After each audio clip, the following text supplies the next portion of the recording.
Hello everybody, good afternoon. Welcome to the Best Preparation, our YouTube channel for learning English language. Please don't forget to subscribe this channel, share it to your friends, like and comment. Now, let's see an important grammar topic. Okay, हेर्नुस् त हाम्रो दैनिक जीवनमा यसो हुँदै गर्दा यसो भयो भनेर बोल्नु पर्छ कि पर्दैन? यदि पर्छ भने त्यो कुरा हामीले अंग्रेजीमा पनि त्यस्तै हुन्छ, त्यो सिक्नु पर्छ। कहिले भन्छौं कलेज जाँदै गर्दा एउटा पुरानो साथीसँग भेट भयो भन्छौं, कहिले कहिले भन्छौं म ल्याङ्ग्वेज क्लासबाट आउँदै गर्दा ठूलो पानी पर्यो, नराम्ररी भिजे भन्दै बोल्छौं। अथवा मैले तरकारी किन्दै गर्दा, सागसब्जीहरू किन्दै गर्दा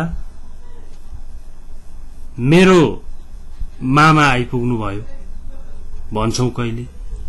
यसरी धेरै उपयोगी, एकदमै उपयोगी कुरा हो यो, र यसको लागि आज जान्ने नै भएर छोड्ने हो, अलिअलि पढ्ने होइन। आज पुरै जान्ने भएर यस्तो चाहिँ सबै भन्न सक्ने हुने। ओके, अब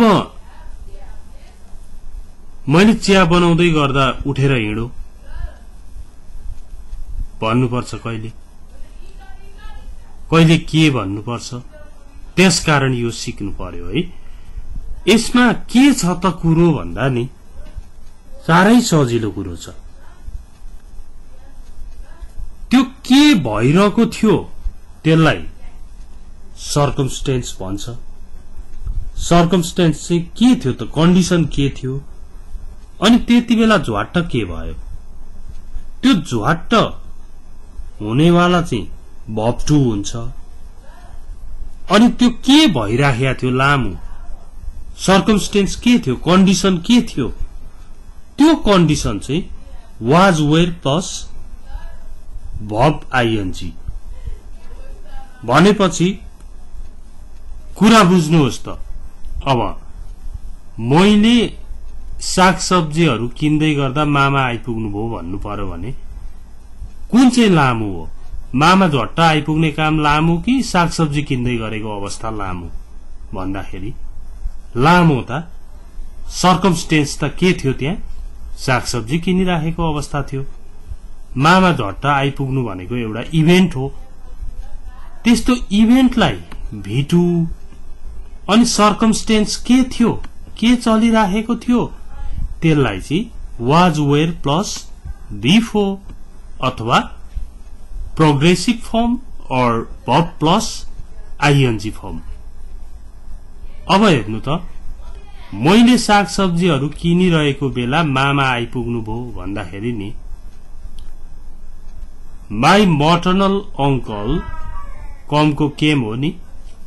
my maternal uncle came while I was buying vegetables.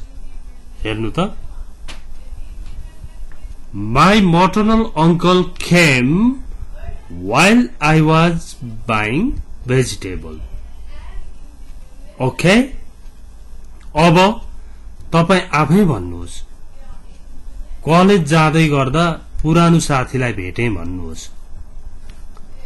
तपाई कलेज जाँदै गरेको सर्कमस्टेन्स हो, साथी भेटिएको एउटा इभेन्ट हो भनेपछि भेटेको कुरा भिटु, कलेज जाँदै गरेको कुरा चाहिँ वाज वेयरमा भर्ब आइएनजी लाउने भनेपछि आई भेटे मीट को B2 met. I met an old friend while I was going to college. रमाइलो भयो नि। यस्तो राम्रो गरी एकैचोटी अंग्रेजीमा फड्को मारिन्छ। फड्को नै मारिन्छ हेर्नुस्। सानोतिनो सिकाइ हुँदैन। सर्कमस्टेन्स र इभेन्टको कुरा बुझ्नुहोस्। इभेन्ट भनेको झट्ट घट्ने कुरो, सर्कमस्टेन्स भनेको चलिरहेको कुरा। इभेन्टसँग B2, सर्कमस्टेन्ससँग was were प्लस भर्बमा ING। भनेपछि अब त्यो कुरा, त्यही कुरालाई फेरि अंग्रेजीमा यसरी पनि भन्छ। अगाडि subject was were plus before object, अनि when लगाउने अनि सब्जेक्ट पछाडि B2 लाउने। अब मैले तरकारी किनिरहेको, जब मैले तरकारी किनिरहेको थिएँ, जब मामा आउनुभयो नि त्यसबेला म तरकारी किनिरहेको थिएँ। I was buying vegetables when my maternal uncle came. Okay? अब यसलाई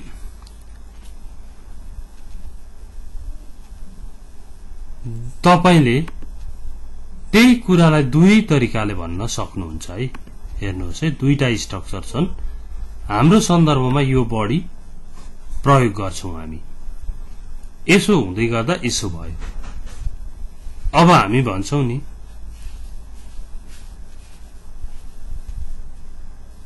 तिनीहरू आइपुग्दा,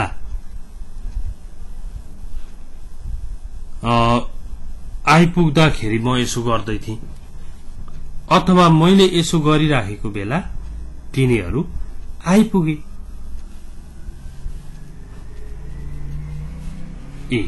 They arrived here. They arrived here while I was washing my clothes. Okay? हल्का हो कि जस्तो भयो। अब नेपाली सहित लेखेका इक्जाम्पलहरु प्र्याक्टिस गर्दै गएपछि आज तपाईमा कन्फिडेन्स बढ्छ। मैले बेडरूम सफा गर्दै गर्दा मेरो औँठी भेटे, मेरो औँठी पाए। कहिलेकाहीँ कहाँ राखिन्छ, झन्झट लागेर राखेको हुन्छ, भेटिँदैन। फेरि सरसफाई गर्दा ओर्दा भेटिन्छ पनि कहिलेकाहीँ। अब यहाँ के भनेको छ हेर्नुहोस्, मैले बेडरूम सफा गर्दै गर्दा मेरो औँठी भेटे, मेरो औँठी पाए। तपाईले सुनाउँदै हुनुहुन्छ कसलाई? अब यो गर्नलाई कुन लामो हो, सर्कमस्टेन्स कुन हो? बेडरूम सफा गरिरहेको अवस्था, त्यो चाहिँ लामो हो। त्यसमा वाज वेयर प्लस भर्बमा आइएनजी। औँठी भेटेको चाहिँ झट्ट भेटिन्छ, त्यो इभेन्ट हो, त्यसमा भेटु। भनेपछि हेर्नु त, भेटे आई फाउन्ड, फाइन्ड को भेटु found. I found the ring while I was tidying my bedroom. कुरा बुझ्नुभयो नि? अब यसैलाई when लगाएर चाहिँ I was tidying my bedroom when I found the ring. Okay? यसरी बनाइन्छ। यो त बुझ्नुभयो हो? हाम्रो डेली लाइफमा पनि यिनीहरू निकै प्रयोग हुने गर्छन्। अर्को हेर्नु त, सिलिङ पेन्टिङ गर्दै गर्दा हरि भर्याङबाट लड्यो खस्यो। हेर्नु है, अब यहाँनेरि लामो कुन हो, सर्कमस्टेन्स कुन हो? सिलिङ पेन्टिङ गरिरहेको अवस्था। यो लामो, यसमा वाज वेयर प्लस भबमा आइएनजी। भर्याङबाट लड्नु खस्नु, त्यो छोटो, त्यसमा भिटु। भनेपछि हेर्नु त, Hari fail of the ladder, stairs, ladder while he was painting the ceiling. Okay? Hari fell off the ladder while he was painting the ceiling. यसरी बनाइछ। त्यसैलाई when लायो भने के हुन्छ? when सँग चाहिँ भिटु लाउने, अगाडि चाहिँ was where प्लस भबमा आइएनजी लाउने। भनेपछि Hari was painting the ceiling when he fail of the ladder. अब जस्तो हरि लड्यो भने नि के गर्दा यस्तो भयो भन्दा, यो चाहिँ हरि चाहिँ सिलिङ पेन्टिङ गर्दै गर्दा लड्यो भन्नु पर्यो भने, यो हरि सिलिङ पेन्टिङ गरिरहेको थियो जुन बेला ऊ भर्याङबाट लड्यो। जब भर्याङबाट लड्यो ऊ के गर्दै थियो त? सिलिङ पेन्टिङ गरिरहेको थियो। ओके, नेक्स्ट, अँगेनाबाट मासु झिक्दै गर्दा मैले हात डढाएँ। अब हात डढाएँ भन्छ इंग्लिशमा। हामी पनि के गरेर हात पोलिछौ भाइ भन्छौ। के गरेर पोलिस भनेपछि त पोल्नु होइन। अथवा यसलाई तपाईले अँगेनाबाट मासु झिक्दै गर्दा मेरो हात डढो भने पनि भयो। तर अंग्रेजीमा चाहिँ डढाएँ भन्छ। मैले आई बर्न्ट माई ह्यान्ड। हेर्नु है, मासु झिक्दै गरेको चाहिँ अलिक लामो भयो, सर्कमस्टेन्स भयो। यसमा चाहिँ वाच वेयरसँग आइएनजी। हात डढ्नु भनेको त फुत्त डढ्छ, त्यसबेला इभेन्ट भयो, त्यो इभेन्टसँग भेटु। I burnt my hand while I was taking meat out of the oven. Okay? अब हेर्नु त, I was taking meat out of the oven when I burnt my hand. When वाला यो भयो। when आउँछ, सब्जेक्ट पछाडि भिटु आउँछ। नेक्स्ट हेरौं। मैले निबन्ध लेख्दै गर्दा मेरो कलमको मसी सकियो। रन आउट भनेको पैसा सकिनु, मसी सकिनु, कुनै कुरा पेट्रोल सकिनु लाई रन आउट भन्छ। सकियो भने चाहिँ रनको भिटु त र्यान हो नि, र्यान आउट भयो। अब निबन्ध लेखिरहेको कुरा लामो सर्कमस्टेन्स हो कि कलममा मसी सकिएको चाहिँ लामो हो त भन्दा, सर्कमस्टेन्स लामो त निबन्ध लेखिरहेको कुरा हो।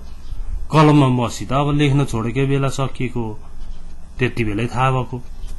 भनेपछि हेर्नु है, माई पेन यो छोटोसँग भिटु। My pen ran out while I was writing an essay. Okay? भयो नि कुरा। अब when पछाडि भिटु लाग्छ। यसमा चाहिँ when छ अनि सब्जेक्ट छ, भिटु छ। I was writing an essay when my pen ran out. Okay, यस्तो हुन्छ। ड्राइभरले गोलाइमा गाडी घुमाउँदै गर्दा अगाडिको टायर पड्क्यो, बस्ट भयो। अब यो कुरा भन्नु पर्दाखेरि नि ड्राइभरले गाडी घुमाइरहेको लामो कि टायर बङ्ग गरेको लामो? टायर बङ्ग गरेको त इभेन्ट हो। इभेन्टसँग V2, अर्कोसँग वाज वेयर पछाडि V4। अब हेर्नु, the front tyre burst while the driver was turning a corner। अब यो गाडी चाहिँ आफै आउँछ, गाडीहरुको कुरा नलेखे पनि आफै आउँछ के। The front tyre burst while the driver was turning a corner। Okay, the driver was turning a corner when the front tire burst। अनि यसैलाई छिटो छिटो पनि भन्नुहोस्। अब हामी त पढाउँदा पढाउँदा ढिलो बोलेर पढाउँदाखेरि धेरै बुझ्ने भएकोले ढिलो बोल्ने बानी लागिसक्यो। छिटो छिटो भन्नु भने त एकदम खटफट हुन्छ। अब छिटो भन्नुहोस् तपाईले चाहिँ, the front tyre burst while the driver was turning a corner भन्दै भन्नुहोस्, अझै छिटो भन्नुहोस्। ओके, सिद्धियो है। अब होमवर्क हेरौं। होमवर्क गर्नै पर्ने छ है, होमवर्क गर्नै पर्ने छ। Translate into English. मैले कलेज जाँदै गर्दा मेरो मामालाई भेटेँ भन्नु पर्यो। म केही हिन्सिन्स केही भन्दिन, अब जान्ने हुनु पर्यो। ओके, र यसलाई म अब सुरुदेखि सरसरी भन्छु है। I found the ring while I was tidying my bedroom। I was tidying my bedroom when I found the ring। Hari fell off the ladder while he was painting the ceiling। Hari was painting the ceiling when he fell off the ladder।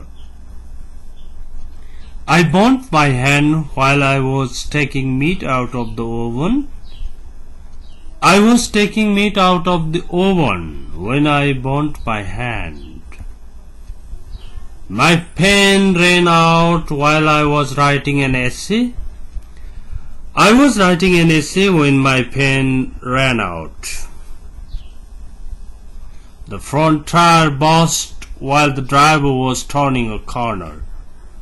The driver was turning a corner when the front tire burst। Okay,